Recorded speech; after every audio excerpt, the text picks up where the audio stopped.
Nagsisimula ang kwento sa isang nakatalukbong na figure na nagtatago sa tuktok ng bubong ng kastilyo, naghihintay na mamatay ang lahat ng ilaw para makapasok sa lugar at patayin ang kanyang target. Pero bago siya makatalon, nakaramdam siya ng presensya sa likod niya at lumingon. Nakita niya ang isang batang lalaki na may itim na buhok na nakatayo sa tuktok ng isa sa mga tore, nakatingin sa kanya mula sa malayo. Agad na ginapangan ng kilabot ang lalaking nakatalukbong, iniisip na ang batang ito ay isa ring mamamatay tao na katulad niya. Ngunit nang masusing tingnan, napagtanto niya na ang batang ito ay walang iba kundi ang maalamat na tahimik na asasin na kilala sa kanyang nakahihigit na kakayahan. Napagtanto ng lalaking nakatalukbong na walang pag-asang makatakas at kailangan niyang ipaglaban ang kanyang buhay. Ito kaya agad siyang tumakbo para humanap ng mas magandang anggulo at naghagis ng ilang matutulis na metal na pako sa tahimik na mamamatay tao. Sa kasamaang palad para sa kanya, masyadong mabilis ang mamamatay tao at naiwasan niya ang atake ng walang kahirap-hirap bago tumakbo diretso sa lalaking nakakapat. Inilabas ng lalaki ang kanyang punyal at sinubukang tapusin ito sa isang saksak. Ngunit nagawa ng batang itim ang buhok na harangin at ilihis ang atake gamit ang kanyang sariling punyal sa isang kisap mata. Nagpalitan sila ng atake sa ibabaw ng bubong bago mahusay na naaga ng bata ang sandata ng kanyang kalaban.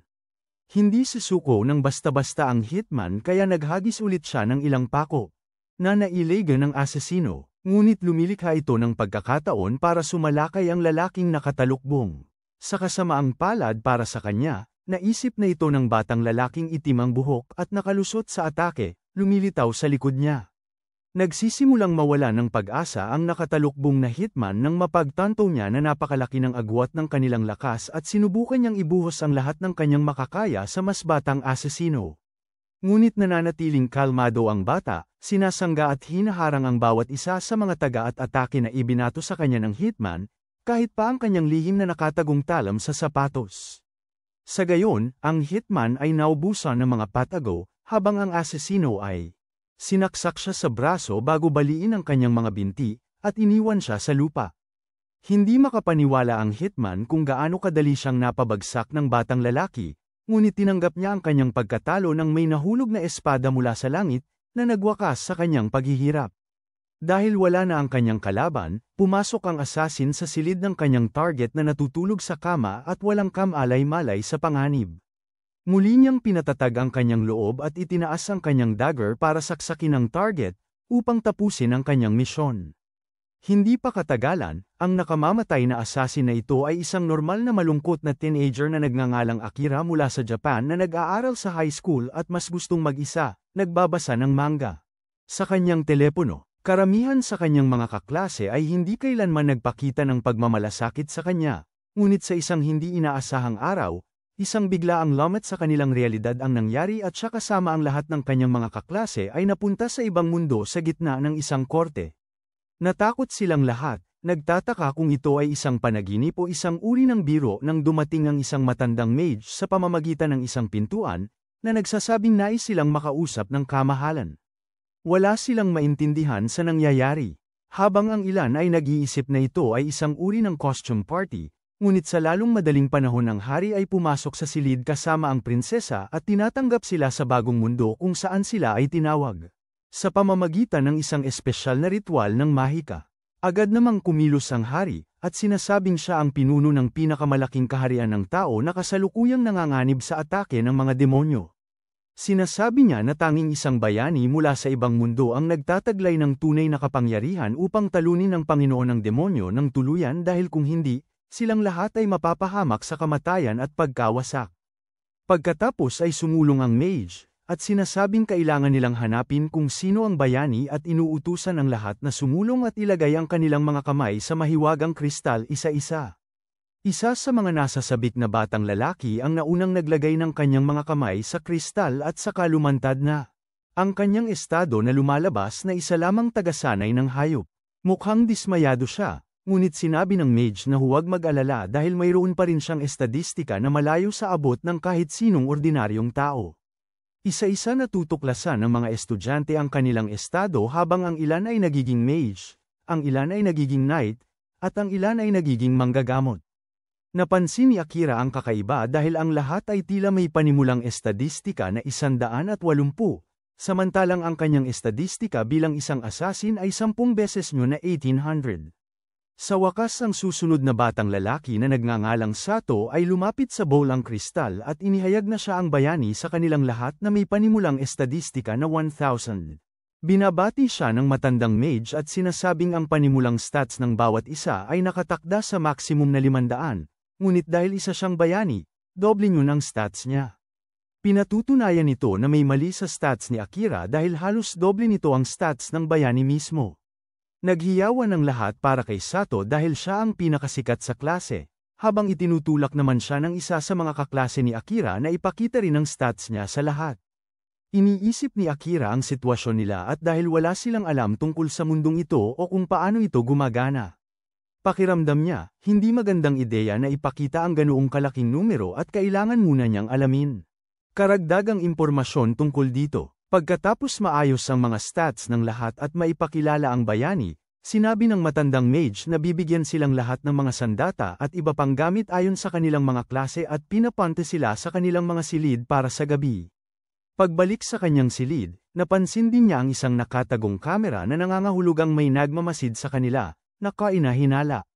Kaya nagpasya siyang gamitin ang kanyang kakayahang magtago para makalusot sa kanila. Pagdating sa kanyang silid, nagbihis siya bago lumabas sa balkonahe, ninanamnam ang katotohanang talagang nasa ibang mundo siya. Sa gayon, nagpasya siya na dapat niyang simulan agad na magtrabaho para makakuha ng karagdagang impormasyon. At sa isang talon o dalawa, umaakyat siya sa pader hanggang sa tuktok ng kastilyo nang hindi man lang pinagpapawisan. Napatingin siya sa sarili niyang di pangkaraniwang kakayahan. Bigla niyang napansin ang isang bukas na bintana at tahimik siyang pumasok sa silid gawaan ng mismong hari na nagtatanong sa prinsesa kung ang lahat ba ay nangyayari ayon sa plano. Sumagot ang prinsesa na parang walang kam-alay-malay ang mga bata mula sa ibang mundo tungkol sa nangyayari at wala rin naman sa kanila ang may malakas na kakayahan sa mahika na maaaring maging problema. Sinabi ng hari sa kanya na bantayan niya ang mga ito bago muling ituon ang pansin sa kanyang trabaho. Sa kanyang kakayahang magtago, halos hindi nakikita si Akira habang nakatayo sa tabi ng ang hari na nagtataka kung gaano kadali niyang mapapatay ang lalaking ito ngayon, ngunit nagpas siyang huwag na lang. Kinabukasan, umupo si Akira sa hapagkainan kasama ang iba niyang kaklase na tila walang iniisip na problema, habang si Sato na sikat at mabait ay tumayo at nagsabi ng may pag-aalinlangan tungkol sa kung gaano silang lahat kalakas kaysa noong nasa mundo pa nila. Kaya dapat silang mag-focus sa pagtulong sa mga tao sa mundong ito gamit ang kanilang mga kakayahan at labanan ang mga demonyong Panginoon gaya ng ipinag-utos ng hari. Lahat ng nasa klase ay sumang-ayon sa isang hanggal na plano, habang iniisip ni Akira kung dapat ba niyang isiwalat ang kanyang natuklasan, dahil ang mga idiot na ito ay nag-aakalang ang hari. At ang prinsesa ay kanilang mga kakampi. Pagkatapos ng almusal, ang mga estudyante ay natipon sa larangan ng pagsasanay kung saan ang punong commander ng hukbong Maharlika na si Seren ay nagpakilala at sinabi na dahil bago pa lamang sila, tutulungan niya silang magsanay upang pagkatapos ng isang buwan ay makababa sila sa isang piitan at masubukan ang kanilang mga kakayahan. Agad na nagudyok si Sato sa lahat, sinasabing gagawin nila ang kanilang makakaya habang si Akira ay nagtatago pa rin at tahimik na pinagmamasdan ang kaguluhan mula sa malayo. Nagpasya siyang mag-isa upang makakuha ng karagdagang impormasyon, ngunit laking gulat niya, nasundan siya ni Seren na ipinasa naman ng klase sa kanyang tenyente na si Hill. Nag-iisip si Akira kung nawala na ba ang kakayahan niyang magtago o kung may limitasyon ba sa tagal ng pagiging aktibo nito, pero ngumingiti lang si Seren, sinasabing hindi niya kailangang mag-alala dahil mukhang gumagana pa rin naman ang mga kakayahan niya. Ibinunyag niya na siya rin ay mayroong kakaibang paningin na nagtutulot sa kanya na makita ang pagkakaiba sa temperatura. Kaya para siyang isang buhay na thermal camera. Nag-alala si Akira at hinawakan ang kanyang talam, nagtatanong kung magkakaroon ba sila ng problema, pero pinakalma siya ni Seren, sinasabing wala siyang balak na ipagkanulo siya sa hari o sa prinsesa. Nagdududa pa rin si Akira at nagtanong kung kanino ba talaga siya panig, pero sumagot si Seren na mas komplikado ito at hindi maipaliwanag ng basta-basta. Nang mapagtanto na hindi siya nagsisinungaling, bahagyang ibinababa ni Akira ang kanyang bantay at binanggit na gusto niyang bumisita sa aklatan para makakuha ng maraming impormasyon hanggat maaari. Nang tanungin ni Seren kung anong antas ang kanyang kakayahan sa pagtatago, Isiniwalat ni Akira na maxed out na ito, na medyo nakakabaliw, pero ang iba pa niyang kakayahan ay level 1 pa lang at wala siyang ideya kung paano ito tataasan. Sinasabing matutulungan niya siya doon, dahil hindi rin naman niya makukuha ang gusto niya sa aklatan. Iniisip ni Akira kung gaano siya dapat pagkatiwalaan, pero hindi niya maitatanggi ang katotohanan na ang isip na maging mas malakas ay hindi nakakatuwa. Kontrolado niya ang kanyang emosyon at tinatanong si Seren kung paano siya makakabalik sa bahay. Ngunit sumagot si Seren na kahit siya ay walang ideya tungkol doon. Ngunit alam niya na kailangang lumakas si Akira hanggat maaari, dahil makakahanap lamang siya ng paraan upang makabalik sa bahay kung mananatili siyang buhay. Sinabi ni Akira na hindi niya gusto ang paghingi ng tulong ng walang kapalit, kaya sumagot si Seren na para makabayad si Akira, pwede niyang sabihin sa kanya ang tungkol sa kanyang sariling mundo. Mukhang gumana ito dahil nakipagkamay si Akira kay Seren, ang unang tao sa mundong ito na pinagpasyahan niyang pagkatiwalaan. Di nagtagal, nagsimula siyang malaman ang tungkol sa ibang mga lahi sa mundong ito tulad ng mga taong hayop at ang mga duwende, na may sariling magkakahiwalay na kontinente. Nagpapatuloy rin siya sa pagsasanay ng kanyang pisikal at mental na kakayahan, sinasabing ang pagsasanay ang tanging paraan upang mapataas ang antas ng kanyang mga kasanayan at gumaling, habang ang kanyang klase ay nagsasanay din ng hiwalay sa ilalim ng pamamatnubay ng mga hasang. Isang gabi, pupunta siya upang makipagkita kay Seren habang nakakita siya ng isang aklat, na sigurado siyang isinulat ng Lord Commander. Kinuha ni Seren ang aklat at ngumiti, sinasabing ito ay isang plano nga upang pabagsakin ang hari na isinulat niya at nagbalat kayo bilang cookbook. Ibinunyag ni Seren na ang hari ay isang taong nasira na hindi na maayos na gagawa ng isang bagay na hindi karaniwan upang baguhin kung paano gumagana ang mundo, at hindi ito maaaring hayaan ni Seren na mangyari. Kasabay nito, siya ang commander ng mga maharlikang kabalyero na may banal na tungkulin na protektahan ang hari. Nauunawaan ni Seren ang kanyang problema at inihayag na nagkaroon siya ng pagkakataon na patayin ang hari noong mismong gabing ipinatawag sila dito, ngunit hindi niya kayang gamitin ang kanyang punyal. Magiliw na sumagot si Seren na tama ang kanyang desisyon dahil hindi nangangahulugang kailangan niyang pumatay dahil lang isa siyang assassin. Sa wakas, lumipas ang isang buwan at handa na ang mga bayani na pumasok sa mga piitan at sinalubong sila ng halos buong lungsod, pumapalakpak at naghiyawan para sa kanila. Gayunpaman, sa malayo, napansin ni Akira ang isang babaeng nakasuot ng hood na nakatitig sa kanila, kaya ginamit niya ang kanyang kasanayan na lumitaw sa likod niya, na ginulat siya. Tinanong niya kung bakit nagpupuyos siya sa galit sa kanila. At sumagot ang babaeng bughaw ang buhok na ipinagbubunyi siya at ang kanyang mga kasama bilang mga bayani, ngunit alam niya ang naging sakripisyo para ipatawag sila dito. Inamin ni Akira na wala siyang alam tungkol sa anumang sakripisyo, ngunit gaya ng isang NPC, sinabi niya na alamin niya ito mag-isa at umalis. Di nagtagal pumasok sila sa piitan kung saan sumusulpot ang mga halimaw sa bawat sulok, at tila bawat bato ay isang bitag na naglalantad ng mas marami pang halimaw. Mukhang pagod at nanghihina ang lahat ng estudyante, habang pinipigilan ni Akira ang maraming sumusugod hanggat kaya niya. Bago tanungin si Seren kung dapat na silang bumalik, sumagot si Seren na sapat na ang nagawa nila para sa araw na yun at ginamit niya ang kanyang banal na kakayahan upang magbukas ng daan sa kanilang harapan. Inutusan sila ni Hill na tumakbo papunta sa labasan, ngunit natagpuan pa rin nila ang kanilang mga sarili sa ilalim ng lupa at hinaranggan ng isang grupo ng mga halimaw. Bigla namang naalala ni Sato na nakakadiri ang bombang usok na ibinigay sa kanila ng prinsesa, sinasabing mapapaurong nito ang mga halimaw, kaya't inihagis niya ang bomba patungo sa kanila. Ngunit sa kanyang pagkabigla, isang Minotauro ang lumabas mula sa usok. Nagulat si Hill pagdating sa lugar nang makita ang isang Minotauro sa itaas na palapag, dahil dapat mas malalim sila sa mga piitan. Agad na kumilos si Akira, umiiwas sa atake at tumalon sa ibabaw ng Minotauro. Sinusubukang saksakin ito sa ulo, pero laking gulat niya nang nabali ang kanyang punyal, kaya napilitan siyang umatras. Si Sato ay nanatili sa lupa, masyadong mahina para iangat ang kanyang espada, pero sinabi ni Akira na manatili siya sa likod dahil siya dapat ang bayani na tatalo sa demonyong Panginoon. Pagdating ni Seren sa lugar, napagtanto niya kung gaano kaseryoso ang sitwasyon nang imungkahi ni Akira na gamitin niya ang kanyang espesyal na kakayahan at ipaubaya na lang sa kanya ang iba.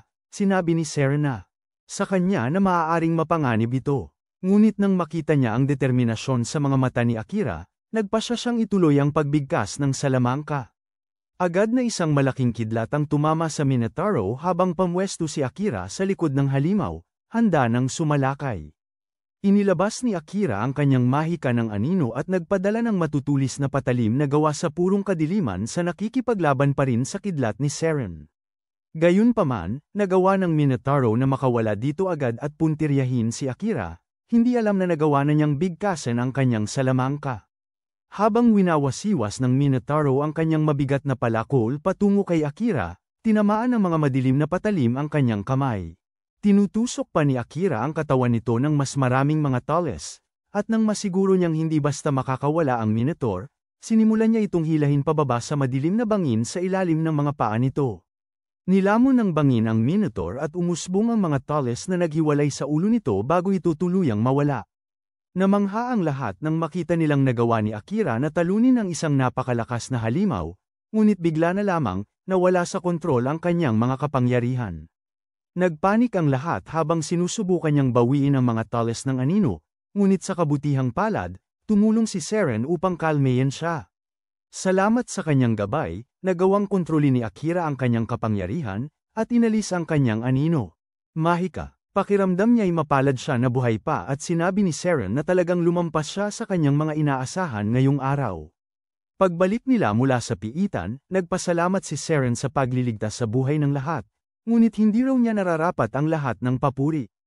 Sinabi niya na kung wala si Seren na sumusuporta sa kanya, hindi niya matatalo ang Minotaur, lalo na dahil hindi niya nagawang gamitin ng maayos ang mahika ng anino sa pagsasanay. Sinabi ni Seren na ngayon lang niya narinig ang tungkol sa dagdag na kakayahan na tinatawag na mahika ng anino, at sumasang-ayon siya na halos hindi pa makontrol ni Akira ang spell ngayon. Binalaan niya itong mag-ingat sa paggamit nito sa susunod, at pagkatapos ay nagpasya siyang bigyan siya ng isang samurai sword na pinanday mismo ng unang bayani. Kinukuha ni Akira ang espada at tinatanong si Seren kung bakit hindi niya ito ibinibigay sa kasalukuyang bayani imbes na sa kanya. At sumasagot ang commander na mayroon ng banal na espada si Sato. Gayunpaman, ang mas malaking dahilan ay ninakaw ni Seren ang espada mula sa kaban ng hari, at ang pagbibigay nito sa mangmang na bayani ay magiging dahilan ng kanyang pagkakadakip agad. Masayang tinanggap ni Akira ang espada at pagkatapos ay natuklasan na may mga nakasulat malapit sa puluhan. Ang unang nakasulat ay Yeito no Kami, at sa sumunod na nakasulat, hinihiling ng unang bayani na sana ay gabayan ng kanyang espada ang kanyang kahalili sa panahon ng kagipitan. Sabi ni Seren na sana nakilala niya ang unang bayani. Habang pinag-uusapan ang bayani, naalala ni Akira ang sumpa na ibinigay kay Sato, at kung paano hindi nila ito maalis kahit ilang beses sinubukan ng Encantador. Nararamdaman niyang may kakaiba, at may teorya si Seren tungkol dito. Ang taong nasa likod ng sumpa ay ang prinsesa pala, na sinusubukang gawing sunod Son Yeren si Sato gamit ang isang madilim na ritual. Pero, dumating si Akira doon sa tamang oras at sinira ang kristal na ginagamit niya para isagawa ang ritual. Nagalit ang prinsesa at nagtanong kung paano siya naglakas loob pumasok sa silid ng isang babae nang walang pahintulot. At basta itinuturo ni Akira ang kanyang espada sa kanya. Sinasabi na ang isang bruhang sumusumpa sa ibang tao ay hindi babae. Tinatanong niya kung bakit ba niya ginagawa ito, at sumasagot ang prinsesa na ang lahat ng ito ay para sa hari. Tinatanong siya ni Akira kung bakit sumusunod siya sa hari, at inuulit ng prinsesa ang naunang sinabi na may mga matang tila walang buhay at katwiran. Napagtanto rin ito ni Akira at umaalis sa silid, ngunit ang prinsesa ay may higit pang mga magic crystal na balak niyang gamitin para sampain ang iba pang mga estudyante. Samantala, dinadala ni Akira ang crystal sa lugar ni Seren at sinasabi sa kanya na tama siya tungkol sa pagsumpa ng prinsesa kay Sato. Parang hindi na bago ito dahil sinabi ni Seren na hindi pa rin siya tumitigil sa kanyang masasamang gawain. Tinanong niya si Akira kung nagpakita ba siya sa prinsesa, at sumagot siya ng oo, sinasabing gusto niyang makausap siya ng maayos, pero hindi siya gaanong mahusay magsalita. Sumagot si Seren na ang prinsesa ay isa lamang sunod Son Yeren sa hari ngayon, at pagkatapos ay sinabi kay Akira na huwag matulog sa loob ng palasyo ngayong gabi. Nagtataka si Akira kung bakit, at ipinaliwanag ni Seren na kayang sampain ng prinsesa ang kahit sino, pero hindi siya dahil hindi niya ipinakita ang kanyang katayuan sa kanya. Ibig sabihin susubukan niyang ipapatay siya, at gusto ni Seren na lumayo siya. Mula sa palasyo, Nagtanong si Akira kung hindi ba siya papagalitan dahil sa walang ingat niyang pagpapakita ng kanyang mukha, at sumagot ang commander na ang mga teenager ay dapat na nagpapadala sa bugso ng damdamin at walang ingat, at tungkulin ng mga adulto na tulad niya na pagtakpan nito. Kinabukasan, nagising si Akira sa ingay na nagmumula sa palasyo, at nang makarating siya, natagpuan niya ang isang malaking pulutong na nagtitipon. Napansin niya na si Sato ay nakalaya mula sa sumpa at nagtanong kung ano ang nangyayari. Sumagot si Sato na patay na si Seren at hindi matanggap ni Akira ang balitang iyon. Tumakbo siya sa gitna ng mga tao upang makita ang bangkay ni Seren na nakahiga sa sahig na may isang punyal na nakatusok. Ang puso niya, labis na nalungkot si Akira sa pagkawala ng kanyang nag-iisang kaibigan sa mundo, ngunit sinasabi sa kanya ng kanyang mga kaklase na itigil na ang kanyang pag-arte dahil naniniwala silang siya ang pumatay. Itinuturo nila na ang punyal na ginamit para patayin si Seren ay pag-aari niya, at ipinaalala ni Akira sa kanila na nabasag ang kanyang punyal sa laban-laban sa Minotaur. Walang gustong makinig sa kanya, at inaakusahan nila siya na kainahinala at hindi mapagkakatiwalaan simula nang dumating silang lahat dito. Nagtataka si Akira kung nasa ilalim sila ng sumpa ng prinsesa, at napatunayan siyang tama sa paraan ng kanilang pagsisi sa kanya. Si Sato lamang ang nagtanggol sa kanya, sinasabing kailangan nilang imbestigahan ng mabuti ang bagay na ito. Ngunit ipinahayag ng hari na papatayin si Akira dahil sa pagpatay sa kanilang minamahal na commander. Inutusan niya ang kanyang mga gwardya na hulihin siya, ngunit gumamit si Akira ng isang kakayahan upang itago ang kanyang presensya at nakatakas ng walang gallows. Habang pinapahanap siya ng hari sa buong palasyo, pinuntahan ni Akira si Hill, na nagbunyag na pinatay ng elite assassination unit si Seren sa direktang utos ng hari. Hinahanap din siya ng assassination squad, ngunit inaasahan na ito ni Seren, at naghanda siya ng mga gamit para sa paglalakbay sa kanyang silid. Sinabi ni Hill kay Akira na kunin ang mga gamit at tumakas, at nagpasalamat siya sa vice-commander bago nagmadaling sa silid ni Seren para kunin ang mga gamit, ngunit nakalimutan ang isang maliit na supot sa pagmamadali. Sa gabi, ikinukwento ng hari kung gaano kadaling bumagsak si Seren kaysa sa inaasahan niya, at wala na raw ngayon ang sasalungat sa kanila. Sinasabi ng prinsesa sa kanya na tapos na ang pagmanipula sa isip ng lahat ng estudyante maliban sa bayani, at kailangan na lang nila ngayon ng dahilan para magsimula ng digmaan sa mga karatig kaharian. Natutuwa ang hari na marinig ito, at sinasabi niya sa prinsesa na ipadala ang mga mamamatay tao para hulihin si Akira upang siguraduhin hindi siya mabubuhay ng sapat para maging banta sa kanila. Samantala, nagtatago si Akira sa piitan dahil minsan daw sinabi sa kanya ni Seren na ito ang pinakamagandang lugar para iwasan ang mga taong humahabol sa kanya. Pero ang kulang lang doon ay malinis na inuming tubig.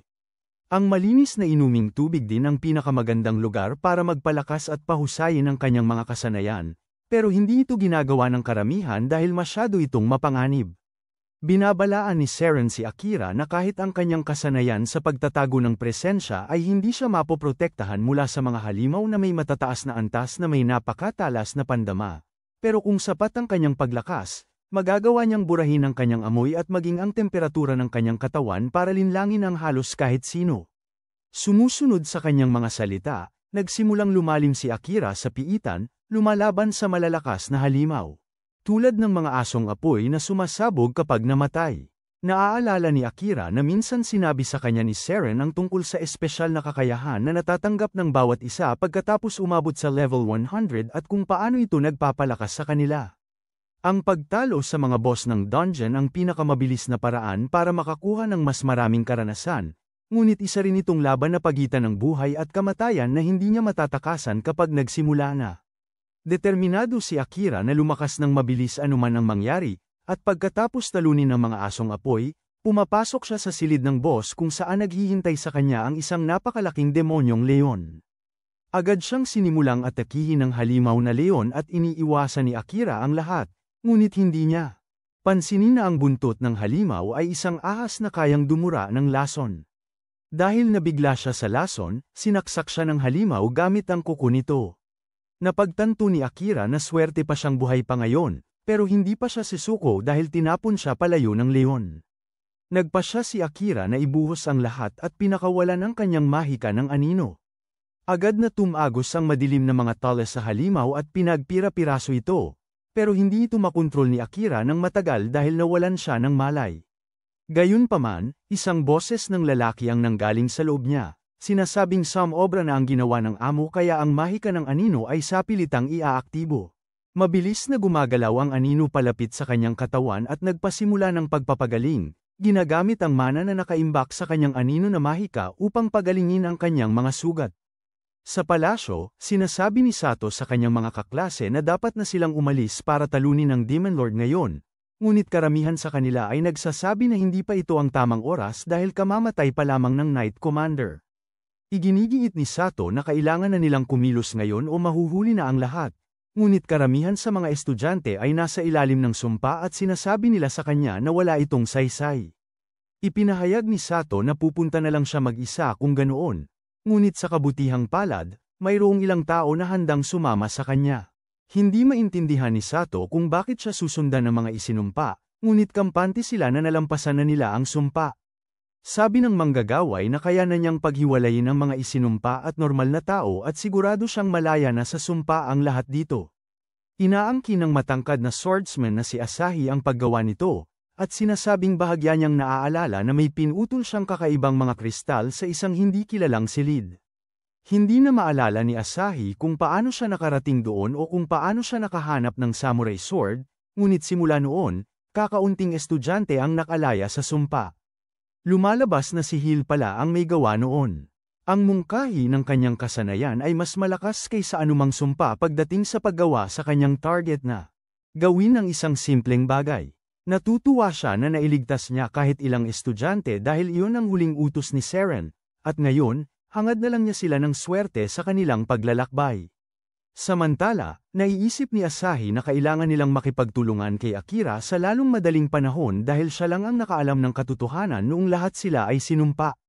Naaalala niya ang panahon mula sa tunay na mundo nang makita niya si Akira na nagtatrabaho ng part-time sa isang tawiran ng tren.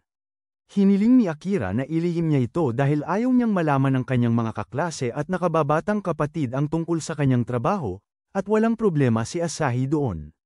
Nang magsimula silang mag-usap tungkol sa kanilang mga kapatid, nalaman nila na matalik na magkaibigan ang mga babae. At iyon ang nagbigay sa kanila ng dahilan para maging magkaibigan. Sa kabilang banda, sa piitan, nagising si Akira na napapanaginipan din ang nangyari, at iniisip niya kung ligtas ba si Asahi. Bigla niyang napansin na mas maganda ang pakiramdam ng katawan niya kaysa nararapat at binuksan ang kanyang status para malaman na tumaas ang kanyang stats, at puno na ulit ang HP niya. Hindi lang yun, umangat pa ang shadow magic skill niya kahit isang beses lang niya itong ginamit, at hindi niya maintindihan kung paano nangyari yun. Gayunpaman, wala siyang panahon para isipin yun at nagpasya siyang magpatuloy sa mas malalim na bahagi ng piitan.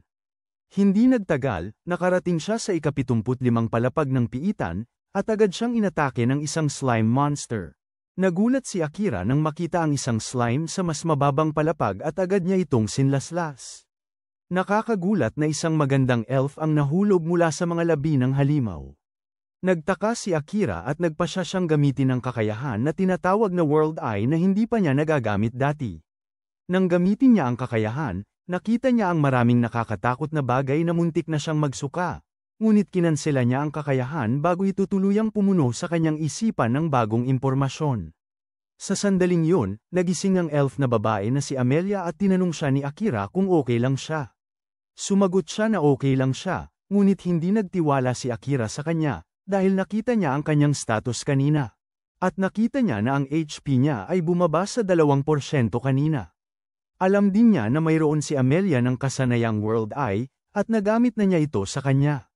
Tinawag niya siya sa kanyang pangalan at tinanong kung ano ang lugar na ito, at sinabi niya sa kanya na ito ay isang piitan kung saan sinusubukan niyang mag-level up.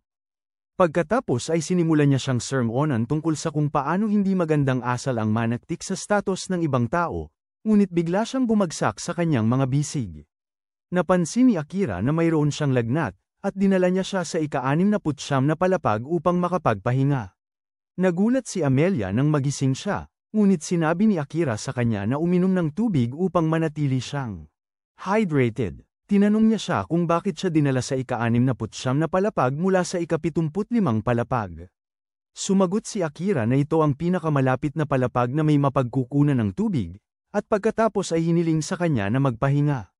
Nagpasalamat siya sa kanya sa pagligtas sa kanya, at saka ipinahayag na siya ay isang prinsesa, ngunit hindi yun mahalaga kay Akira. Hindi nagtagal pagkatapos noon, lubusang gumaling si Amelia at sumama kay Akira sa kanyang paglalakbay habang narating niya ang 80 palapag ng piitan.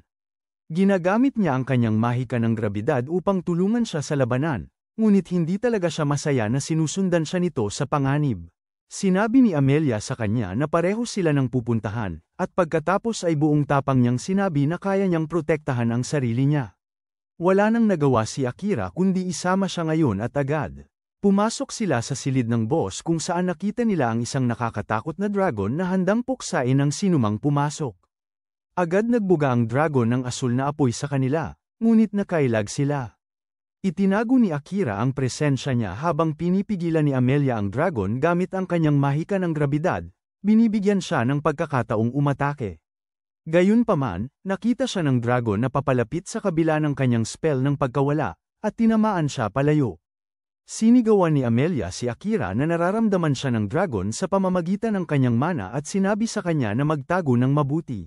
Sa nakapaligid na mana, hindi pa natutunan ni Akira kung paano gawin yon, kaya nagpasya siyang lumaban tulad ng dati. Ginagamit niya ang mahika ng anino at nagpadala ng isang maitim na talis patungo sa dragon, bahagyang magasgasan ang mukha nito at napilitan itong baguhin ang direksyon. Gamit ang pagkakataong ito, sinaksak niya ang mata ng dragon gamit ang kanyang espada, kaya bumagsak ito. Talagang humanga si Amelia sa kanyang walang pakundangang paraan ng pakikipaglaban, ngunit nang magtatanong na sana siya tungkol sa mga detalye ng kanyang kapangyarihan, ang katawan ng dragon ay nagsimulang magliwanag, na ikinagulat nilang dalawa. Ang dragon ay nagbagong anyo sa isang higanteng asul na pusa at hindi maintindihan ni Akira o ni Amelia. Kung paano yun posible? Ginagamit ni Amelia ang kanyang kakayahan sa mata ng mundo, at natuklasan na ang pusa ay isang nag-iiba ng anyo, kaya't nagawa niyang maging dragon. Malinaw na ang lahat sa kanya ngayon dahil ang isang tunay na dragon ay mas matibay kaysa sa pusa. Humanga si Akira sa kung gaano kadaling gamitin ni Amelia ang kanyang mata ng mundo, at tinanong niya kung bakit hindi niya ito ginagamit mismo. Naalala niya kung paano halos magkahiwalay ang kanyang utak noong huli niyang sinubukang gamitin ang kakayahan, at naniniwala siyang masyadong mababa ang kanyang antas para magamit ito ng maayos. Gayunpaman, naniniwala si Amelia na tinatanggihan ni Akira ang kakayahan, kaya naman siya nahihirapan. Problema dito, bigla namang nagising ang itim na pusa at nagsimulang magsalita. Dismayado siya na natalo siya ng isang tao at duwende kahit na nagbagong anyo siya bilang dragon para lang maglibang. Nagulat si Akira nang marinig niyang magsalita ang pasang halimaw, at nainis siya sa reaksyon nito. Sinabi niya dito na huwag siyang isama sa mga mababang uring halimaw na puro instinct lang ang sinusunod, dahil isa siyang nilalang na may mataas na talino na nilikha mismo ng Demon Lord. Sumagot si Akira na wala itong pinagkaiba dahil pagkatapos ng huling atake, hindi na makakalaban ang pusa. Balewala sa itim na pusa ang mamatay, pero may mensahe siya para kay Akira bago siya mamatay. Tumayo siya at nagsimulang magpalabas ng nakakatakot na pakiramdam, sinasabi kay Akira na hinihintay siya ng demonyong Panginoon sa kanyang kastilyo na malalim sa kontinente ng demonyo ng bulkan. Dahil sa mensaheng yun, nagduda si Akira, at tinanong niya kung paano siya nakilala ng demonyong Panginoon, at bakit gusto niya siyang pumunta sa kanyang kastilyo. Sumagot ang itim na pusa na ang demonyong Panginoon ay isang nilalang na higit pa sa kanyang pangunawa, kaya wala na siyang masasabi pa.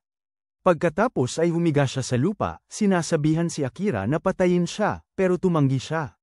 Sinabi ng pusa sa kanya na huwag nang magpanggap na cool dahil itinuturing ng mga tao na kaaway ang lahat ng demonyo at halimaw, kaya makatwirang patayin na niya siya. Hindi sumasang-ayon si Akira sa kanya dahil para sa kanya, ang tunay na kalaban ay ang hari, at hindi siya naniniwala sa mga salita nito na ang mga demonyo ang kanilang mga kaaway. Gayunpaman, ipinapaalala ni Amelia sa kanya na hindi bubukas ang pinto ng silid ng boss maliban kung patayin nila ang boss o patayin sila ng boss. Sumasang-ayon ng itim na pusa sa kanya, tinatanong si Akira kung balak niyang magutom dito.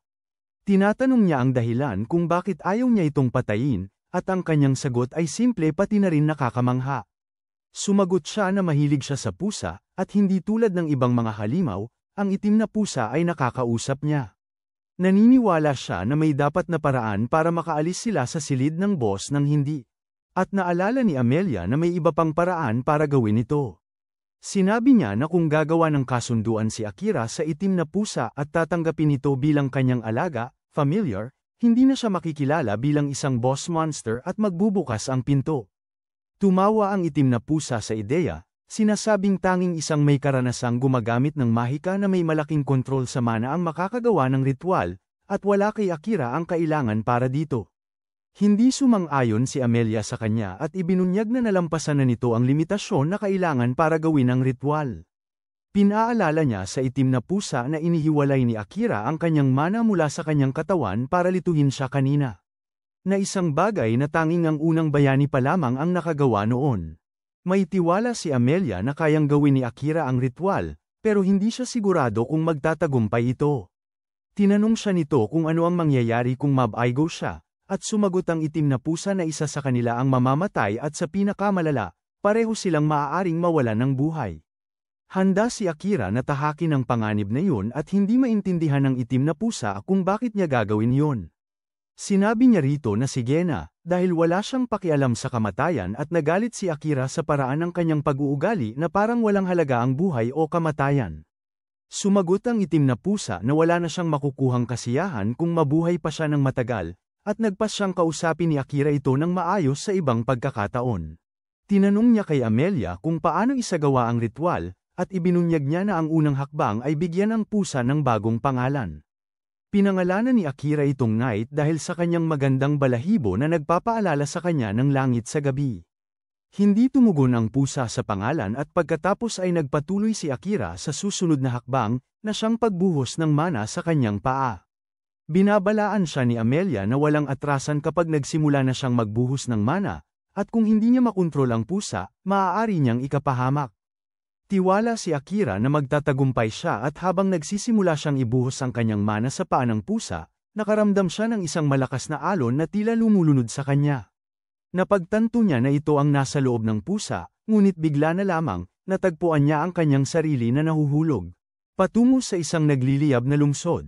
Labis na nasindak si Akira nang makita niya ang nakakapangilabot na tanawin at napansin niya si Night na nagwawasak sa lungsod, pinipigilan ang sinumang tangkang tumakas. Sinubukan niyang pigilan si Night, ngunit inatake siya nito gamit ang kanyang madilim na mana, na nagdulot ng malubhang pinsala sa kanya. Nang makatayo muli si Night, sinabi niya kay Akira na huwag mag-atubili at patayin siya, dahil iyon lamang ang paraan para makalabas siya sa lugar na ito ng buhay. Hindi pa rin kayang saktan ni Akira ang pusa kaya nagsimulang umatake muli si Night, sinasaktan siya gamit ang kanyang malalakas na kuko. Ang pinsalang natamo ni Akira sa mundo ng panaginip ay nagsisimulang makaapekto sa kanyang katawan sa totoong mundo. Pati siya ay nagpasya na lumaban.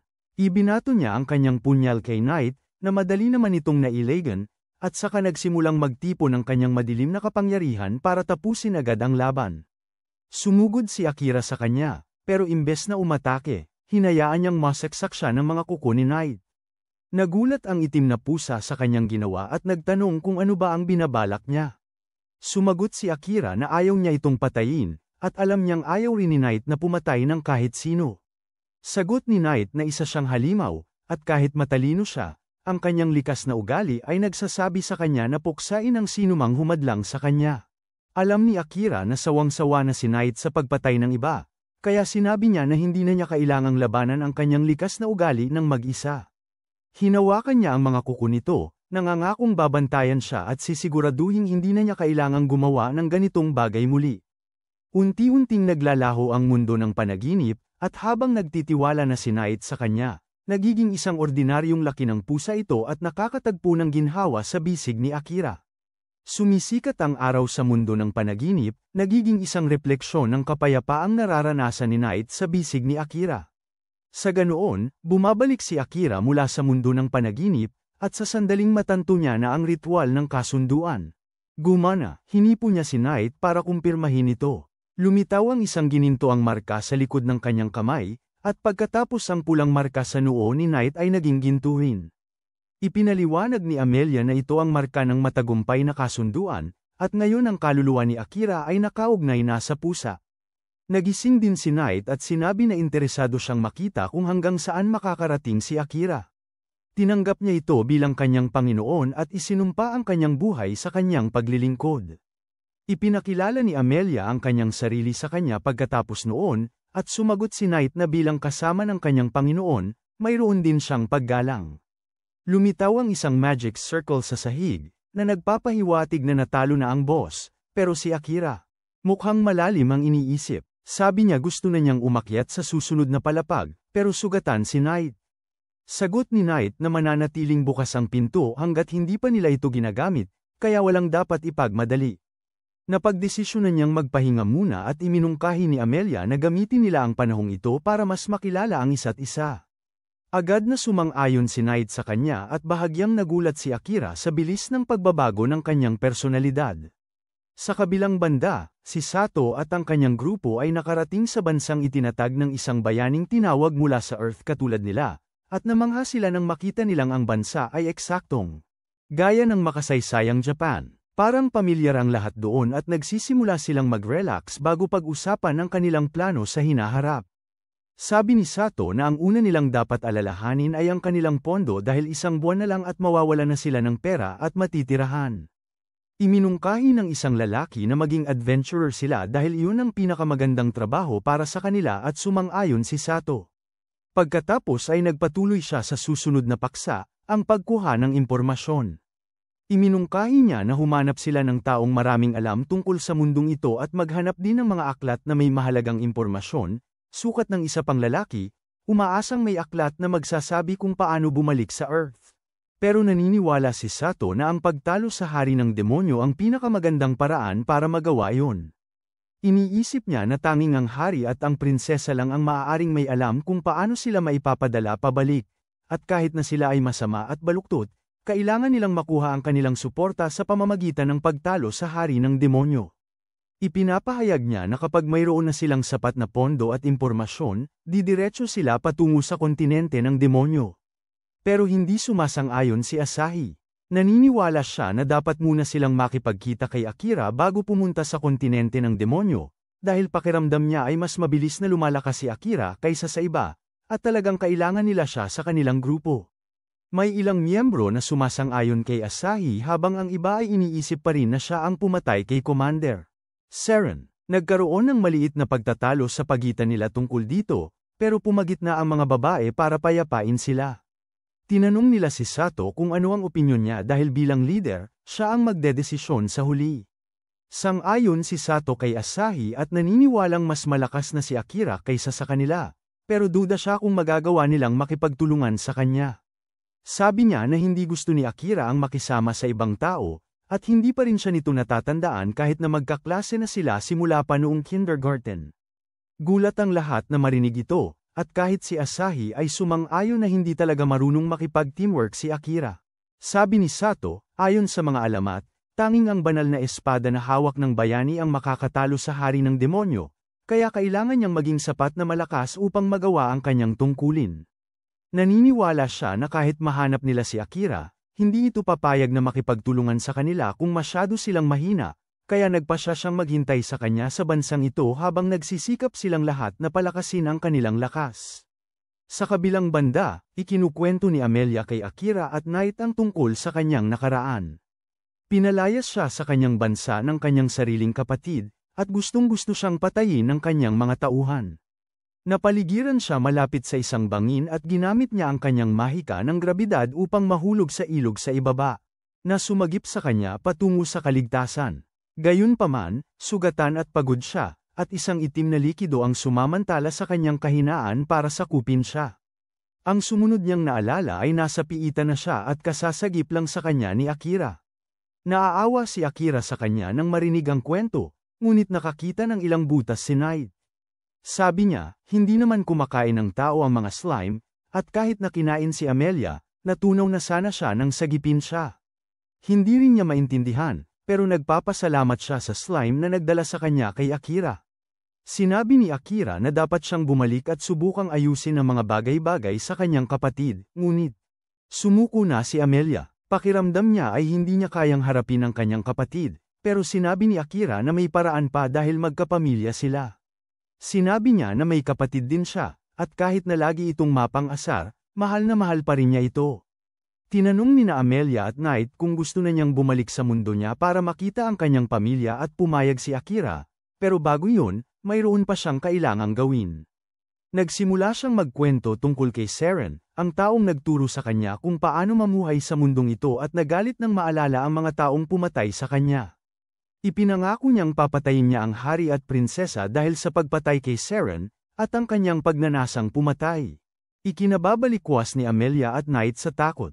Sumigaw si Amelia ng kanyang pangalan, na nagpabalikwas sa kanya mula sa kanyang matinding galit. Nang kumalma na siya, sinabi ni Amelia at Knight sa kanya na alam nila ang pangalan ni Seren dahil isa siyang kilalang commander ng Knight. Napansin ni Akira na masyadong tensyonado ang paligid, kaya inilabas niya ang kanyang guwantes at, dahil sa likas na ugali ng pusa, sinubukan ni Knight na hulihin ito. Natuwa si Akira na gumana ang trick na gumana sa lahat ng ligaw na pusa sa paligid ng kanyang bahay sa isang halimaw na pusa din, at gusto ring subukan ni Amelia. Hindi nagtagal, nagsimulang maglambingan sina Akira at Amelia kay Knight para namnamin ang malambot at mahimulmol na tekstura ng kanyang balahibo. Sinasabi niya kay Akira na seryosohin niya ito dahil ang kanilang mga kaluluwa ay konektado, at kung isa sa kanila ay mamatay, mamamatay rin ang isa. Alam na ni Akira yon, ngunit natutuwa lang siya na nagkaroon siya ng pamilyar na pusa dahil gusto talaga niya ang mga pusa. Sumagot si Amelia na naiinggit siya dahil gusto rin niya ang mga pusa. Kapag tapos na silang magbiruan, nagpasya silang umalis sa piitan. Tanong ni Akira kay Knight kung saan sila dadalhin ng teleportasyon na Magic Circle, ngunit walang ideya ang pusa tungkol dito. Sinabi niya na kakaunti na lang ang mga demonyo na nakakaalam pa rin ng sining ng paggawa ng Magic Circle, at nagpasya si Akira na hanapin sila at pagtrabahuhin para sa kanya kapag nakarating na siya sa kontinente ng demonyo. Bigla na lang naalala ni Amelia ang isang kwento tungkol sa mapusyaw na bughaw na mga Magic Circle na nagdadala sa mga tao sa lugar na kanilang ninanais, at kung maraming tao ang papasok dito, tutugan lamang ito sa hiling ng isang tao. Sinabi ni Akira na baka magdulot ito ng problema sa kanila, pero tiniyak ni Amelia sa kanya na kahit saan siya mapunta basta't kasama niya ito. Hindi gaanong pinag-isipan ni Akira ang sinabi niya habang humahakbang siya sa loob ng Magic Circle. Iniisip niya kung kaya ba siyang ibalik nito sa kanyang pamilya, ngunit isinantabi niya ang isiping iyon dahil mas uunahin niya ang kanyang paghihiganti. Sa gayon, humandar ang Magic Circle at ang grupo ay napunta sa isang gubat mula kung saan. Nakikita nila ang isang napakalaking puno. Natigilan si Amelia nang makita ang punong kinilala ni Knight bilang puno ng mundo. Sinabi niya na sila ay nasa kagubatan ng mga duwende, at kahit hindi makapaniwala si Amelia na napunta sila rito, sa tingin ni Akira ay magandang lugar ito. Bigla, isang duwendeng nagtatago sa puno ang nagpana kay Amelia, pero sa kabutihang palad, napansin ito ni Akira sa oras at inilayo siya sa daraanan ng pana.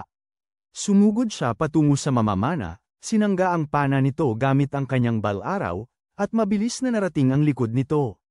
Ibagsak niya ang mamamana sa lupa at kinilala siya ni Amelia bilang si Liam. Sabi ni Liam, hindi niya inaasahan na matatagpuan niya ang traidor nang mag-imbestiga siya sa liwanag sa lugar na ito, at sinabi niya kay Amelia na tumakbo palayo kung mahal niya ang buhay niya. Pinatulog siya ni Akira dahil hindi siya interesado sa kanyang Saturday, pero napagtanto niya na huli na siya dahil napaligiran na sila ng mga duwende. Naroon ang kapatid ni Amelia na si Kilika para personal silang pamunuan, at sinabi niya kay Amelia na mamamatay na siya ngayong bumalik siya sa bansa ng kusa. Naalala ni Amelia ang nakaraan noong perpekto pa ang lahat. Siya ang prinsesa ng kaharian ng mga duwende, at kasama ang kanyang kasintahang si Liam. Binabantayan niya ang kanyang nakababatang kapatid na si Kilika, na kanyang ipinagmamalaki.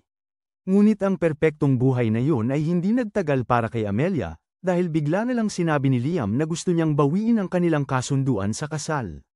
Nalungkot si Amelia dito, ngunit sinabi niya kay Liam na kausapin niya ang kanyang ama tungkol dito, dahil siya ang nag-ayos ng kanilang pagpapakasal. Dumating si Kilika at sinabi kay Amelia na ayaw siyang pakasalan ni Liam dahil anak siya ni Blythe. Simula pa lamang yun ang mga paghihirap ni Amelia at pagkatapos ng pangyayaring ito, inakay ni Kilika ang mga sundalo para hanapin siya.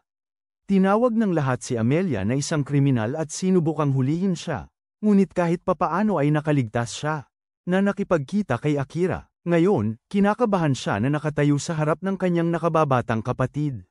Nakikiusap siya kay Kilika na huwag siyang saktan at nangangako na aalis siya agad ng bansa. Gayunpaman, wala sa isip ni Kilika na hayaan siyang umalis sa pagkakataong ito. Patuloy niyang minumura ang kinakabahang si Amelia, hanggang sa sumingit si Akira at sinabihan siyang tumahimik. Tinanong siya ni Kilika kung sino siya at bakit niya tinutulungan ang isang kriminal, at sumagot si Akira na siya lang naman daw ang kanyang palakaibigang asasin na nakipagkaibigan sa kanyang kapatid ilang araw pa lamang ang nakalipas. Tinanong niya si Kilika kung ano ba ang ginawa ni Amelia para tratuhin ng parang kriminal at inalis niya. Inalis niya ang takip sa kanyang braso upang ipakita ang pinsalang dulot ng lason. Nagulat si Akira nang makita ito at sinabi sa kanya ni Kilika na binigyan siya ni Amelia ng lason na nagkunwaring gamot, at ito ang kanyang kasalanan. Pagkatapos ay sinimulan ni Kilika na sampain si Amelia sa pagiging malupit at binubulong niya na binigyan talaga siya nito ng gamot. Tinanong ni Kilika kung inaakusahan niya siya ng pananakit sa sarili para lamang suruan siya at natahimik si Amelia. Lumapit si Kilika kay Akira, nagpapasalamat sa kanya sa pagdadala ng isang wanted na kriminal pabalik sa kanilang bansa, at nang malapit siya dito, ginamit niya ang kanyang espesyal na kakayahan upang hapnotisuhan siya. Huli na si Amelia para balaan si Akira tungkol doon dahil tapos na ang spell ni Kilika. Sigurado siya na nahulog na rin si Akira sa kanya ngayon at wala nang natira kay Amelia para iligtas siya. Biglang sumagot si Amelia kay Kilika, sinasabi sa kanyang bawiin ang kanyang kakayahan kay Akira at humingi ng tawad sa kanya dahil siya lang ang may karapatang magdesisyon kung ano ang gusto niyang gawin. Nagulat si Kilika dito dahil hindi pa niya nakitang lumaban si Amelia, pero biglang sinabi ni Akira sa dalawang babae na kumalma lang. Sabi niya na hindi siya naapektuhan ng nakabibighaning kakayahan at tuwang-tuwa si Amelia habang gulat na gulat si Kilika. Sabi ni Knight, hindi gumagana ang mga spell na kumokontrol sa isip sa mga taong mas mataas ang antas kaysa sa nagkakastigo, at totoo ito para kay Kilika at Akira. Ayaw maniwala ng prinsesa ng mga elf na mayroon pang mas malakas sa kanya. Sabi ni Akira, tatanggapin niyang mas mahina siya sa kanya pagkatapos niyang aminin na nilason niya ang kanyang sarili para isisi kay Amelia. Nagalit si Kilika dito at inutusan ng mga sundalo na patayin si Akira, na handa nang gamitin ang kanyang salamangka ng anino para talunin silang lahat.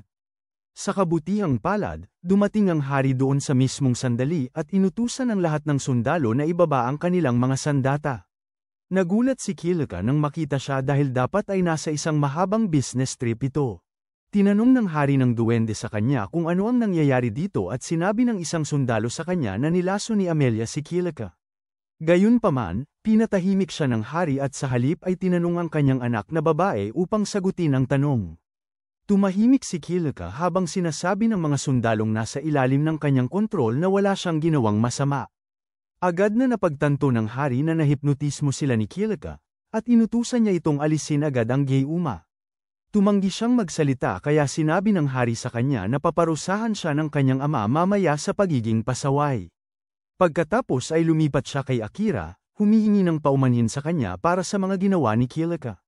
Pagkatapos ay sinabi niya kay Akira na umalis na agad dahil hindi pinapayagan ng ibang lahi sa.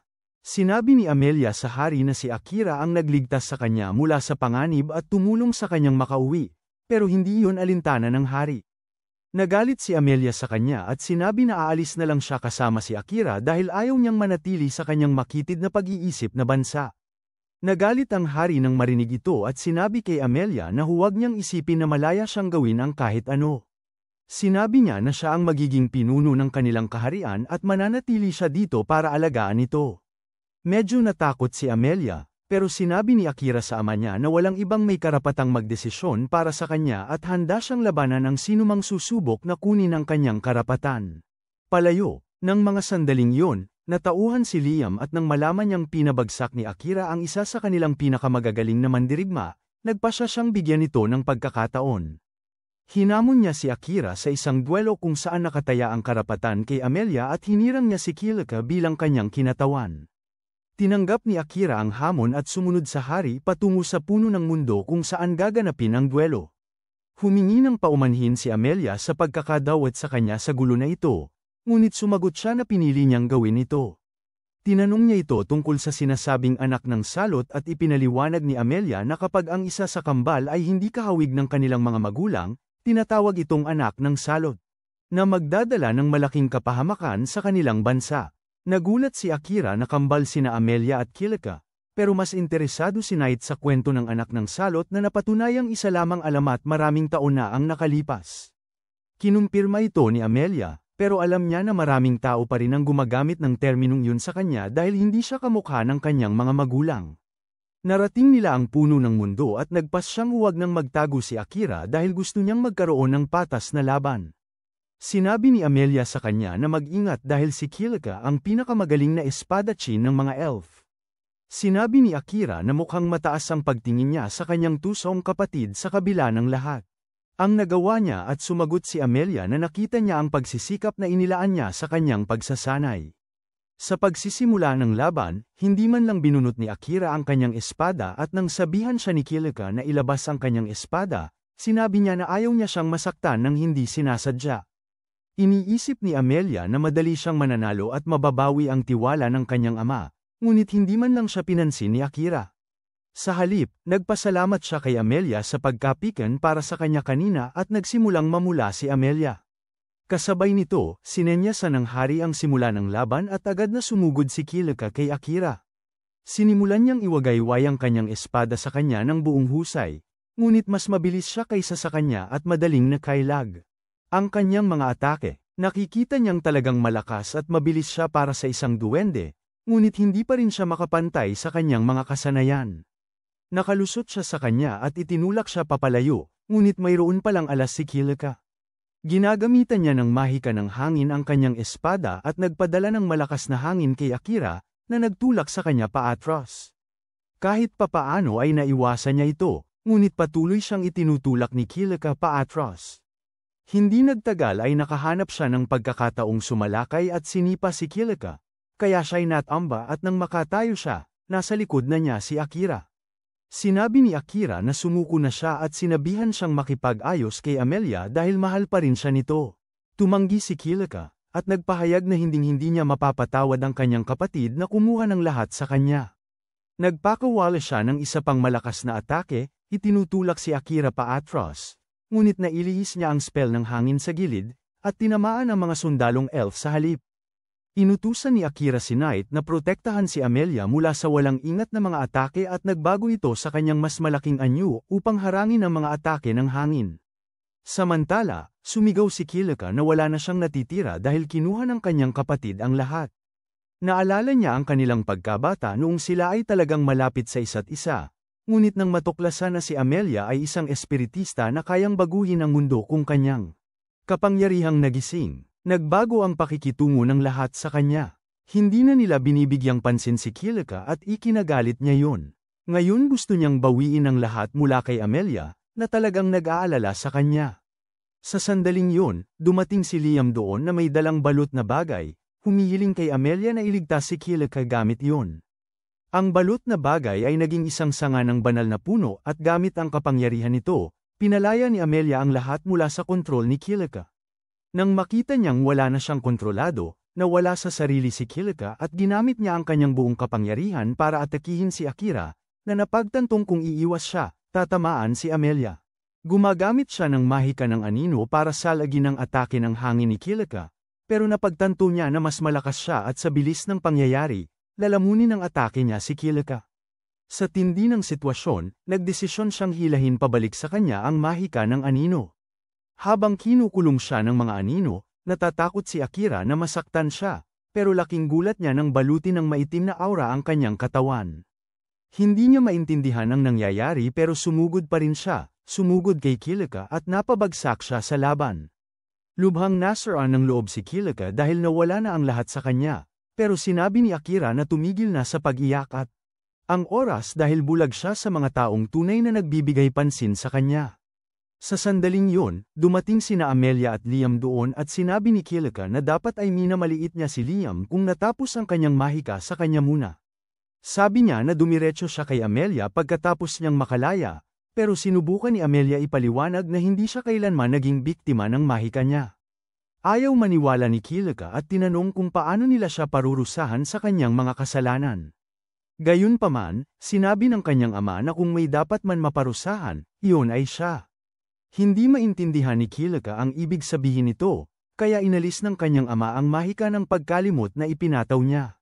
Ibinato sa kanya, naaalala ni Kilika ang kanyang mga nawawalang alaala simula pagkabata. Dati siyang nagsasanay ng husto upang lumakas at nagpas siyang pumasok kaysa mag-level up.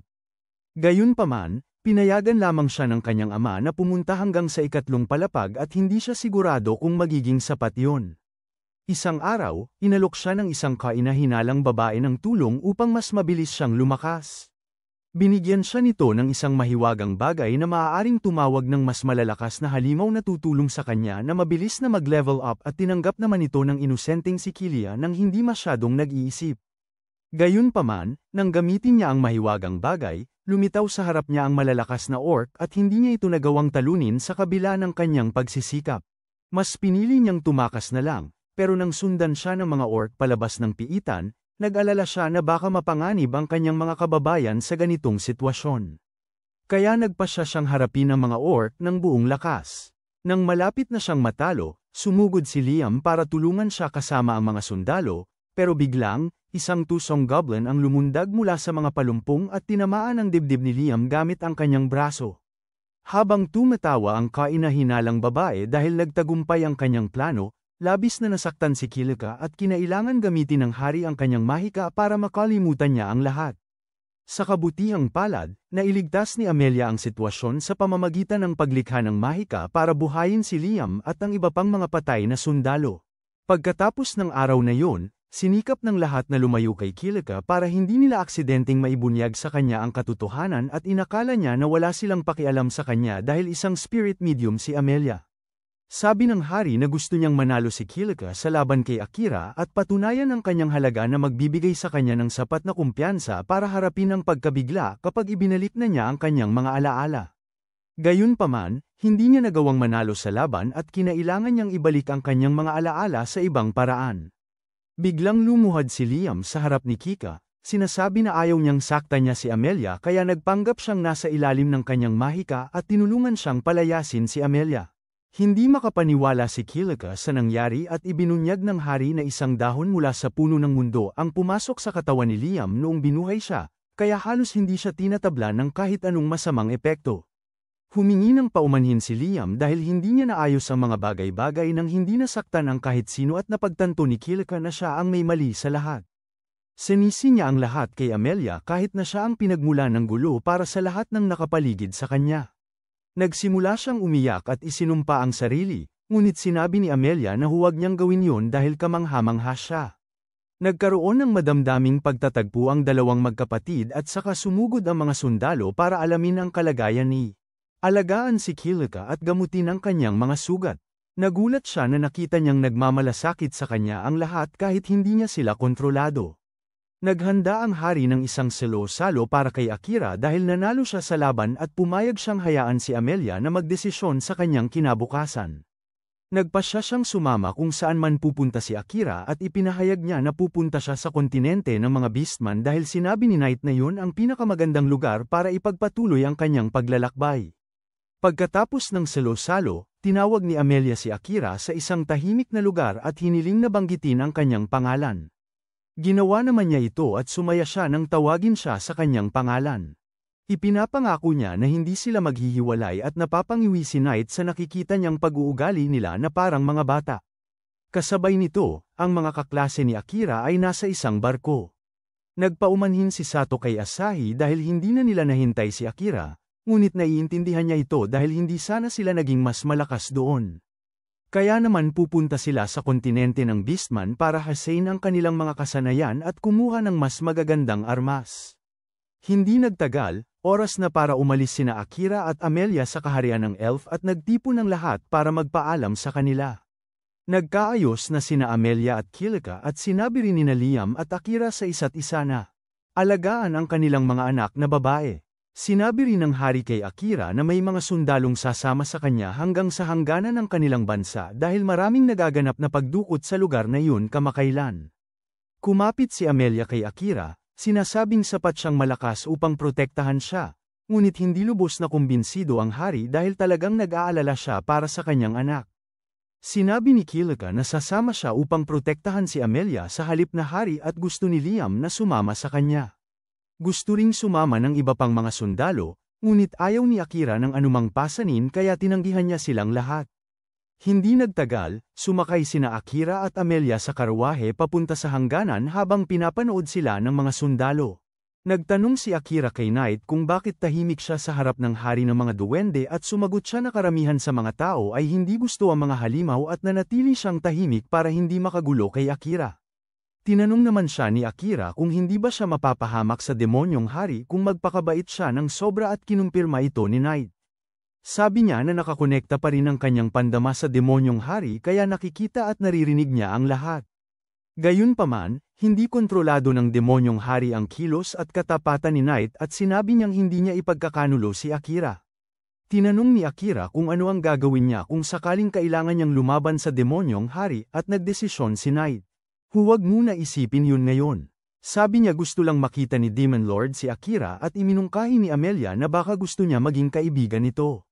Sinang-ayunan ni Knight ang mungkahi niya, sinasabing astig talaga si Akira kahapon at siguradong nagpukaw yun sa interes ni Demon Lord. Sabi niya wala man lang ibang gumagamit ng mahika ng anino, pero binalot ni Akira ang sarili niya rito. Sabi ni Akira na hindi ito kasing galing ng iniisip nila nang bigla, tumunog ang kakayahan niyang makaramdam ng panganib. Inutusan niya ang mga sundalo na ihinto ang karwahe at lumabas para makita na naghihintay ang mga dumukot kasama ang isang bihag.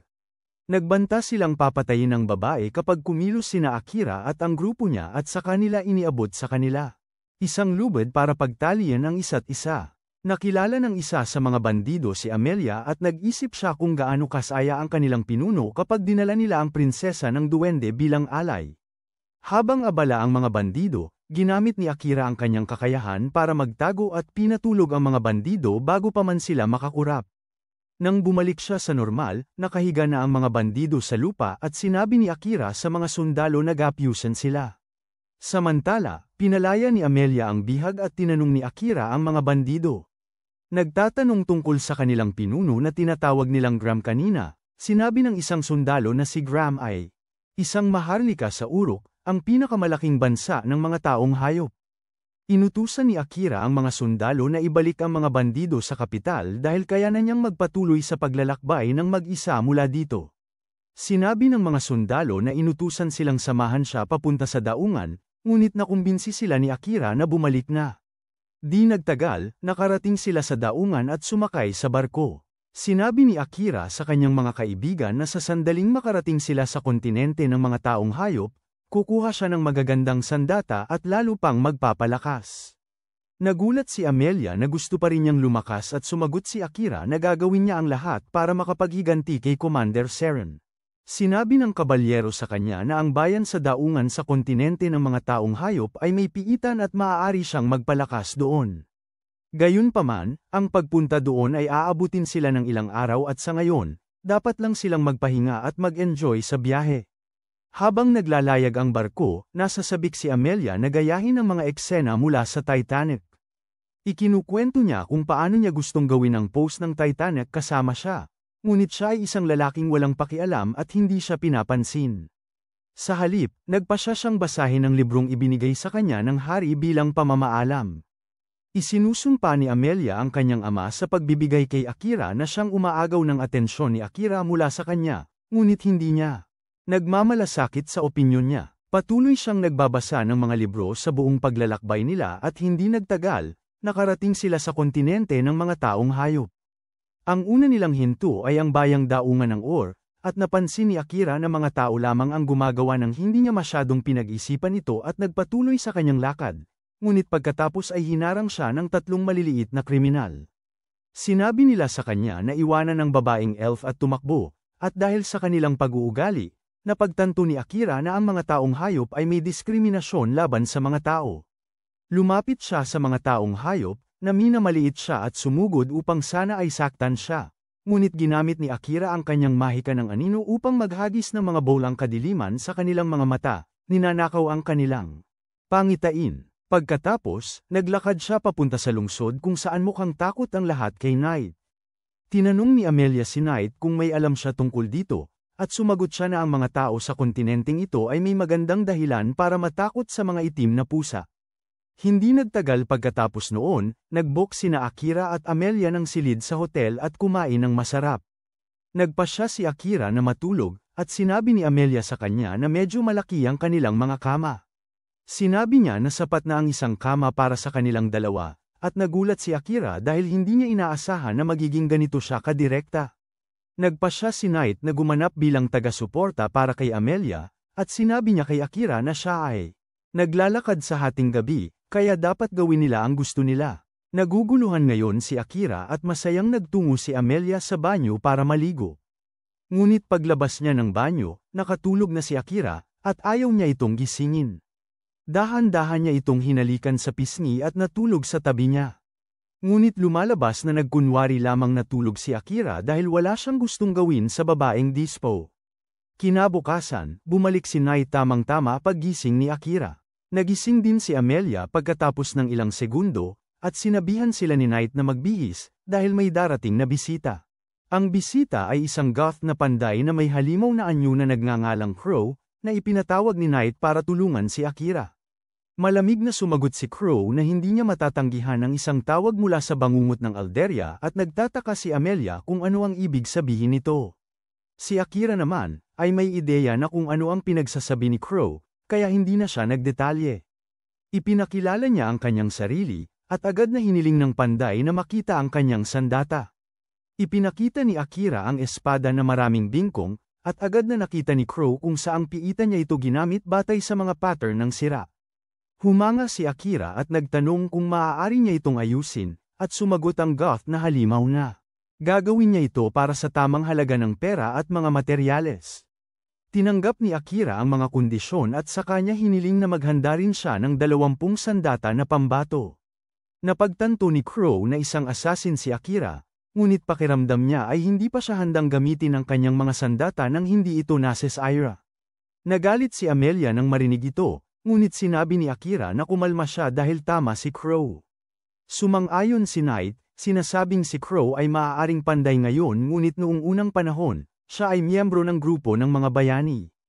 Nagulat dito sina Akira at Amelia, ngunit ayaw nang magbalik tanaw pa ni Crow sa nakaraan.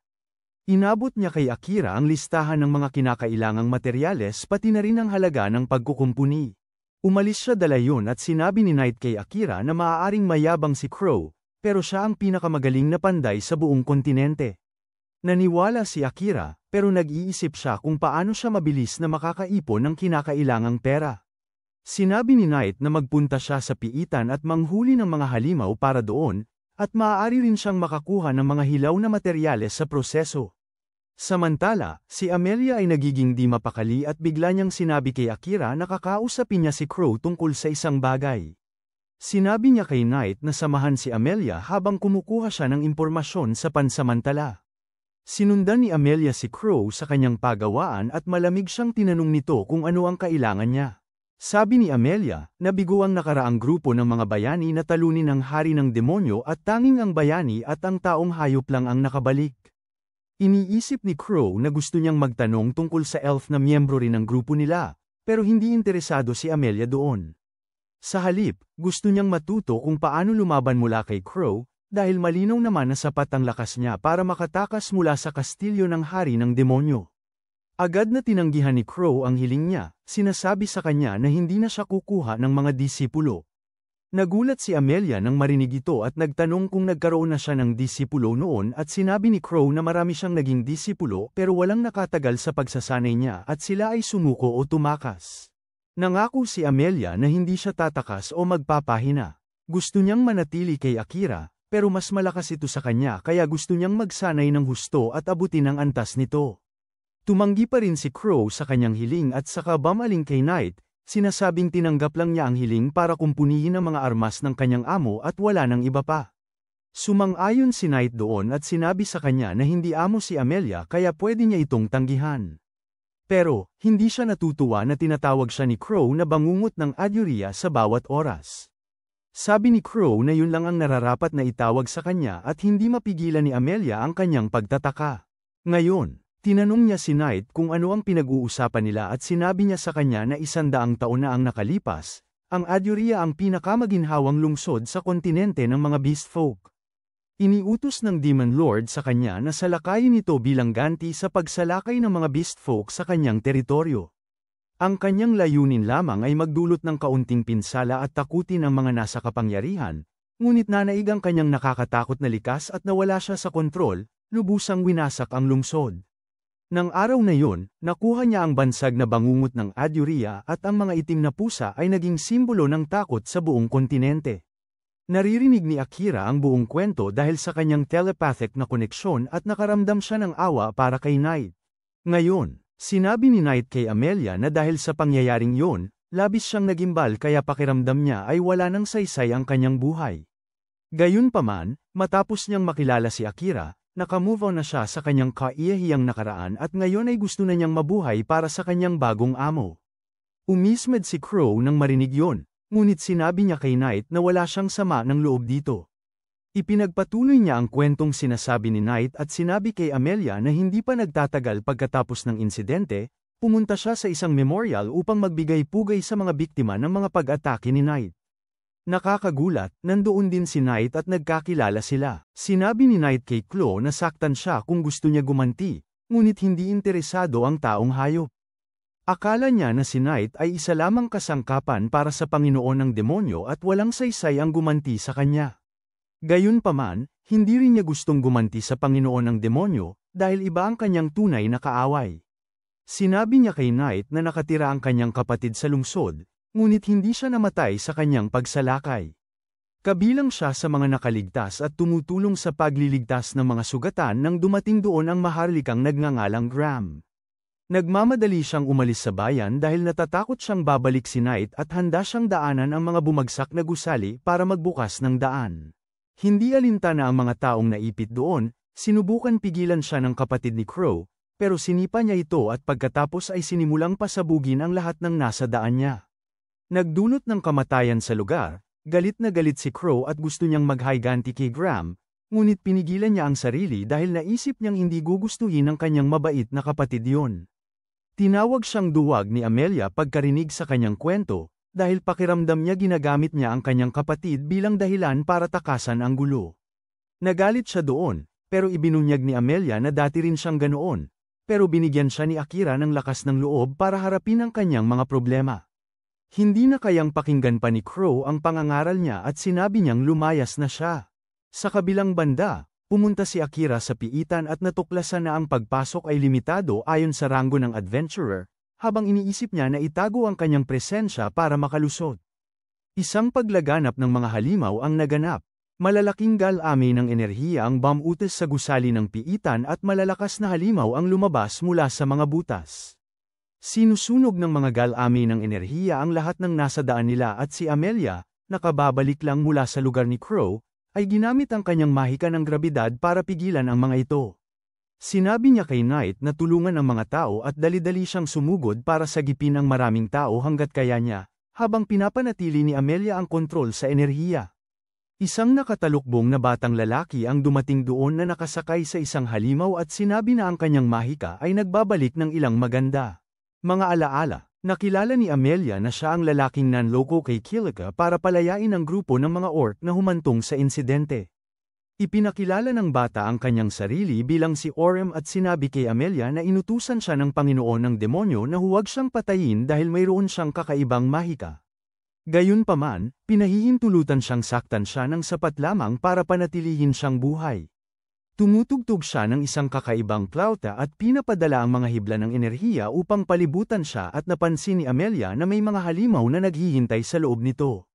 Halos hindi siya makagalaw ngayon at napagtanto na walang paraan para iwasan ang atake ni Orem. Sa kabilang banda, abala si Akira sa pakikipaglaban sa mga halimaw nang kontaken siya ni Knight, na nagsasabing sa kanya na si Amelia ay dinukot ng isang demonyo na dinala siya sa piitan. Agad-agad na sumugod si Akira sa piitan, pero napakaraming halimaw sa daan at may nakaharang ding asul na enerhiya. Dinampot niya ang espada mula sa kamay ng isang patay at nagsimulang manghuli ng mga halimaw. Pero hindi sapat ang bilis ng paraang yon. Dumating si Knight at humingi ng paumanhin dahil hindi niya naipagtanggol si Amelia, pero sinabi ni Akira na hindi na mahalaga iyon ngayon. Sinabi niya na bumalik na siya dahil haharapin niya ang lahat ng sabay-sabay. Agad na lumipad si Knight palayo at pagkatapos ay pinakawalan ni Akira ang kanyang anino mahika para lamunin ang lahat ng mga halimaw at ang asul na enerhiya ng sabay. Nararamdaman niyang nilalamon siya ng kanyang galit at iniisip na si Amelia ay naging napakahalaga para sa kanya kaya nakakaramdam siya ng ganitong tinding emosyon. Ipinapangako niya na ililigtas niya ito sa anumang paraan, ngunit pagkatapos niyang ubusin ang lahat gamit ang kanyang anino mahika, nawalan siya ng malay dahil sa labis na paggamit ng enerhiya. Nakatanaw si Knight sa lahat ng ito mula sa langit at sa sandaling bumagsak si Akira, agad siyang lumapit sa tabi nito. Nagtataka siya kung paano siya matutulungan nang bigla niyang marinig ang boses ng sistema na naglilingkod kay Akira. Sabi ng boses na gumamit si Akira ng mas maraming mana kaysa kaya ng kanyang katawan kaya ang pagpapagaling ng anino.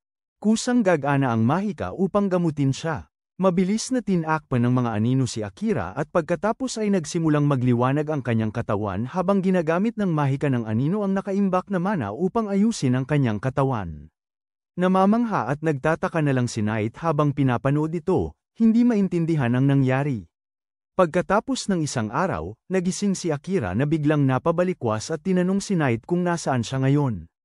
Ibinunyag ni Knight na dinala niya siya sa bahay ni Crow pagkatapos niyang mawalan ng malay at nakita ang papalubog na araw. Tanong ni Akira kung 5 oras siyang walang malay. Sinabi ni Knight na tulog siya sa loob ng 1 araw at 5 oras, na naiintindihan naman. Dahil gumamit siya ng masyadong maraming mana ng sabay-sabay. Sinabi niya kay Akira na sa kabutihang palad, ang kanyang shadow magic ay kusang lumandar at pinagaling siya dahil kung hindi ay namatay na sana siya. Tinanong niya kung ano ba talaga ang shadow magic at sumagot si Akira na wala siyang ideya. Sinabi niya na hindi yun mahalaga sa ngayon dahil may mas malaki silang problema na dapat alalahanin. Agad siyang bumaba kung saan naghihintay si Crow. Nagpasalamat si Akira sa pagpapahiram sa kanya ng kama at nagtanong kung pwede rin itong isama sa bayarin. Tinanong ni Crow kung saan siya pupunta at sumagot si Akira na kailangan niyang iligtas si Amelia sa lalong madaling panahon. Sinabi ni Ralph Blacksmith sa kanya na mahigit 1 araw na ang nakalipas at baka si Amelia ay dinala sa kontinente ng demonyo. Ipinahayag ni Akira na sasalakayin niya ang kastilyo ng hari ng demonyo, ngunit pinapakalma siya ni Crow. Sumigaw si Akira na kalmado siya pero nagmamadali lang at tinanong ni Crow kung paano niya masasabing kalmado siya kung nakakalimutan niya ang kanyang mga armas. Nagalit si Akira sa kanya at sinabing wala siyang armas ngayon dahil ipinapaayos pa ang mga ito. Ngunit sinabi ni Crow na tumingin siya sa mesa. Binali niya ang espada ni Akira sa 2 maiikling dagger dahil mas mahusay ang mga ito para sa isang assassin. Tinakpan din niya ang mga hilaw na materyales at gastos para sa pagpapaayos dahil ito ay isang emergency. Ngunit hinihiling kay Akira na bayaran siya sa lalong madaling panahon. Sinuri ni Akira ang mga punyal at nagpasalamat kay Crow na may isa pang regalo para sa kanya. Inihagis niya ang singsing sa kanya. Sinasabing ginawa ito ng 2 o 3 bayani. May nakasulat na mga salita sa singsing na nagsasabing, dadalhin kita kahit saan. Nagulat si Crow na nababasa ito ni Akira at sumagot siya na ito ay wika ng kanyang mundo. Tinanong niya kung ano ang ginagawa ng singsing at sinabi ni Crow na tinutulungan nito ang nagsusuot na mahanap ang kanilang hinahanap. Narinig ito ni Akira, isinuot niya ang singsing at ginamit ang kapangyarihan nito. Ang singsing ay naglabas ng laser pointer na nakaturo sa piitan at sinabi ni Crow kay Akira na swerte siya na hindi pa dinala ng mga demonyo si Amelia sa mundo ng mga demonyo. Agad na isinusuot ni Akira ang kanyang gamit at sumugod sa piitan, nakasakay sa likod ni Knight, na nagpaalala sa kanya na huwag maging padalos-dalos tulad noong nakaraang araw.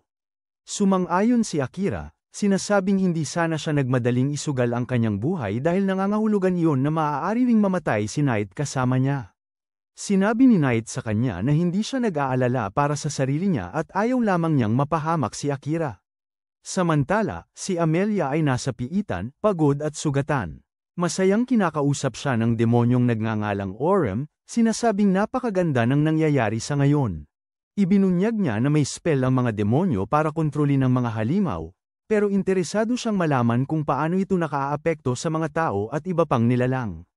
Pinadala niya ang isang lumilipad na alupihan kay Amelia, sinasabing dahil daw kay Amelia, natuklasan niyang hindi kayang kontrolin ng kanyang espesyal na spell ang mga duwende, pero kaya nitong pigilan silang gumalaw. Nag-ipon ng lakas si Amelia para tanungin siya kung bakit niya siya ikinukulong sa piitan. Sagot ni Orem na ang mga demonyong second grade o mas mataas lang ang kayang gumamit ng teleportation magic, pero sa kasamaang palad, isa lang siyang third grade demon na hindi kayang gawin yun. Kaya naghihintay siya sa kanyang amo para pumunta dito at dalhin sila sa kontinente ng mga demonyo. Gamit ang kanyang spell sa pag-teleport. Hindi niya alam kung kailan darating ang kanyang boss, pero hindi rin siya nagmamadali dahil nag-e-enjoy siyang kausap si Amelia. Sinabi niya rito na magtanong lang ito ng kahit anong gusto niyang malaman at sasagutin niya ng tapat. Kumpiyansa siya na kahit dumating si Akira bago ang kanyang boss at sabihin ni Amelia ang lahat, hindi siya matatalo nito. Gayunpaman, tiniyak niya rito na hindi siya masasaktan dahil kailangan niya itong dalhin sa demonyong Panginoon sa pinakamagandang kalagayan. Kasabay nito, hinahanap ni Akira si Amelia at patuloy na itinuturo ng singsing ang kinaroroonan niya sa piitan. Nagpasya siyang bilisan ang paghahanap ng may dumating na isang wizard na nakasuot ng hood, na hinihiling sa kanya na pagbigyan ang kanyang kahilingan. Naalala ni Akira na sinusundan sila ng babae at nang utusan siya ng balahibong salamangkero na isama ito para iligtas si Amelia, hinawakan niya ito sa kwelyo. Sinabi niya sa babae na sabihin kung paano nito nalaman ang tungkol kay Amelia at kapag nalaman niyang mapanganib ito, papatayin niya ito agad. Sinabi ng babae sa kanya ang tungkol sa kasanayan niya na naghahanap at kung paano niya ito ginamit para sundan si Amelia hanggang sa naglaho ito sa piitan. Ginamit din niya ang kasanayan para malaman na papunta si Akira sa piitan at ngayon gusto niya siyang tulungan. Kinumpirma ni Knight na hindi nagsisinungaling ang babae kaya binitawan siya ni Akira at saka tinanong siya. Bakit gusto niyang sumama sa kanya? Nagpakilala muna ang babae bilang si Leia, ang unang prinsesa ng bansang halimaw ng Europe. Nakakuha siya ng impormasyon na pinupuntirya ng demonyong Panginoon si Amelia, kaya pumunta siya rito para ipaalam yun sa kanya at kay Akira. Akala niya hindi maniniwala si Akira sa isang estranghero nang walang patunay, kaya napagdesisyonan niyang subaybayan na lang siya hanggang sa sumalakay ang mga demonyo kahapon. Hindi pa rin lubos na nagtitiwala si Akira sa kanya, kaya ginamit niya ang kanyang kakayahan sa pagtingin sa mundo sa kanya at nalaman niya na nagsasabi siya ng totoo. Pagkatapos ay tinanong niya siya kung ano ang ginagawa ng kanyang kasanayang hadlang sa espiritu at natakot si Leia. Tinanong niya kung paano niya nalaman ang tungkol sa kanyang mga kasanayan, ngunit sinabi ni Akira na sagutin na lamang niya ang kanyang tanong. Sinabi niya sa kanya na ang normal na mga harang ay maaaring gamitin upang ayusin ang mga lugar, ngunit ang harang ng kanyang espiritu ay maaari ring gamitin sa mga gumagalaw na target. Tinanong siya ni Akira kung maaari niya itong gamitin sa mga tao rin at kinumpirma ni Leia. Sinabi niya kay Akira na ang kanyang kakayahan ay makakatulong talaga sa kanya. Pagkatapos ay ibinunyag niya na hinahabol ng Panginoon ng demonyo ang mahika ng pagkabuhay na muli ni Amelia at hindi nila ito dapat ipahintulot. Nagulat si Akira dito at agad na sumakay sa likod ni Knight, sinasabi kay Leia na sumakay rin. Tinanong ni Knight kung sigurado siya na mapagkakatiwalaan nila ang babae at sumagot si Akira na kailangan nila ang kanyang kapangyarihan upang iligtas si Amelia at wala silang ibang pagpipilian sa ngayon. Sa kabilang banda, nalalaman din ni Amelia ang tungkol sa plano ng Panginoon ng demonyo at labis siyang nagtataka. Tinatanong niya kay Orem kung bakit gugustuhin ng Panginoon ng demonyo ang kanyang mahika ng pagbuhay, gayong halos walang hanggan ang buhay ng mga demonyo at napakatibay nilang patayin. Sumasang-ayon si Orem sa kanya dahil hindi niya gaanong makita ang punto ng mahika ng pagbuhay. Sinasabi niya na hindi ito magagamit kung matagal nang patay ang target at mayroon itong mahabang pagitan bago magamit muli. Tanong ni Amelia kung paano niya nalalaman ang lahat ng ito at sinabi ni Orem na alam lang niya. Sinabi niya sa kanya na kapag namatay si Akira sa kanyang kamay malapit na, hindi niya ito mailigtas gamit ang kanyang ang spell ng pagkabuhay na muli dahil ginamit niya lang ito sa kanyang sarili. Tuwang-tuwa niyang ikinukwento kung gaano iiyak si Amelia kapag nakita niyang mamatay si Akira at umaasa na mas higit pa ito sa mga luha ni Kilika noong mamatay si Liam dahil sa kanya. Sa kabilang banda, papunta pa rin si Akira sa piitan. Nararamdaman niyang nakita na niya si Leia dati noong kakatawag pa lang sa kanya at hinihiling na sabihin sa kanya kung ano ang ginagawa niya doon. Sinimulan ni Leia ang kanyang kwento mula sa umpisa, ikinukwento na dati siyang ordinaryong babaeng taga-baryo, ngunit isang araw, may lumitaw na itim na slime doon at nilamon ang kanyang pamilya at ang kanyang baryo. Sigurado siya na may nagbago sa slime na yun gamit ang ipinagbabawal na mahika at pinakawalan nito. Sa kanyang nayon, at ngayon ay nasa misyon siya para hanapin sila. Napagtanto ni Akira na ang slime na lumamon kay Amelia ay malamang na pareho lang. Nang ibunyag ni Leia na siya lang ang nakaligtas sa kanyang nayon, kinupkop siya ng maharlikang pamilya dahil sa kanyang pambihirang kakayahan at naging isang prinsesa. Ginamit niya ang kanyang autoridad para pag-aralan ang insidente at natuklasan niya na may kaugnayan ito sa bansang Summon kay Akira at sa iba pa. Sinabi niya na maraming tao at beastmen ang nawawala sa mga nakaraang taon at ginamit sila bilang alay para sa summoning ritual. Sigurado si Leia na ang kanyang nawawalang pamilya ay kasama rin sa mga alay at kaya naman siya gustong tingnang mabuti ang bayaning ipinatawag sa pamamagitan ng pag-aalay ng buhay. Sinabi ni Akira sa kanya na isa rin siya sa mga ipinatawag mula sa ibang mundo, pero walang sama ng loob si Leia sa kanya. Galit lang siya sa hari at prinsesa na nasa likod nito at ibinunyag ni Akira na mayroon din siyang malalim na sama ng loob sa kanila. Ayaw niyang maniwala na ipinatawag sila ng hari para labanan ang pagsalakay ng demonyong hari, at sinabi ni Knight sa kanya na tama siya. Sinabi niya na hindi sinubukang sakupin ng mga demonyo ang kahit anong bansa sa nakalipas na siglo at basta na lang silang kinukonsidera ng lahat bilang isang masamang lahi na gusto lang ng karahasan. Sa sandaling yun, narating nila ang pasukan ng piitan at pagpasok nila. Sinabi ni Knight kay Akira na kailangan nilang talunin ang ilang tiyak na bilang ng halimaw para malampasan ang bawat palapag. Ito ang panuntunang itinakda ng unang demonyong Panginoon na lumikha ng lahat ng piitan at walang paraan para lampasan ito. Sabi ni Akira, kung gagawin nila ito ng normal, aabutin sila ng napakatagal na oras, kaya gagamit siya ng mahika ng anino para mapabilis ito. Sabi ni Knight na mapapagod siya bago pa man sila makarating sa demonyo sa bilis na yun, pero sumagot si Akira na wala silang ibang pagpipilian. Sabi ni Knight na mayroon siyang ibang paraan para harapin ang sitwasyon. Plano niyang asikasuhin ang maliliit na halimaw habang iniipon ni Akira ang kanyang lakas para sa malaking laban. Gayunpaman, hindi siya sigurado kung makokontrol niya ang sarili kapag nasanay na siya sa labanan. Natatakot siya na baka masaktan niya ang kanyang amo kung maging galit siya, ngunit tiniyak sa kanya ni Akira na sisiguraduhin niyang hindi iyon mangyayari.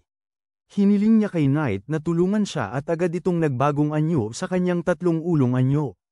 Nililipol ang mga kawan ng halimaw gamit ang kanyang hiningang apoy habang sumusugod sa mga pasilyo ng piitan. Nagsisimula siyang mawala ng kontrol at bumabangga sa mga pader. Sinabi ni Akira na kontrolin niya ang sarili at narating ng kanyang boses si Knight, na parang lumalangoy siya sa isang malawak na karagatan. Gumagaan ang kanyang pakiramdam matapos marinig ang boses ni Akira at hiniling sa kanya na patuloy na tawagin ang kanyang pangalan dahil na makakatulong sa kanya para manatiling kalmado. Medyo nagdududa si Akira tungkol doon, pero sumunod siya at patuloy na nakipag-usap kay Knight para mapanatili ni Knight ang kanyang sarili. Habang nagmamadali sila pababa sa piitan, hiniling ni Akira kay Knight na ikwento pa kung bakit galit ang ibang mga species sa mga demonyo. Ibinunyag ni Knight na ito ay dahil sa unang Demon Lord. Medyo nagalit siya dahil itinulak siya ng ibang lahi sa tigang na kontinente at inatake ang kanilang mga bansa. Iyon ang nagdulot para siya maging simbolo ng sukdulang kasamaan at nagsimulang maniwala ang mga tao na ang bayani lamang ang makakapigil sa isang taong kasing panganib niya.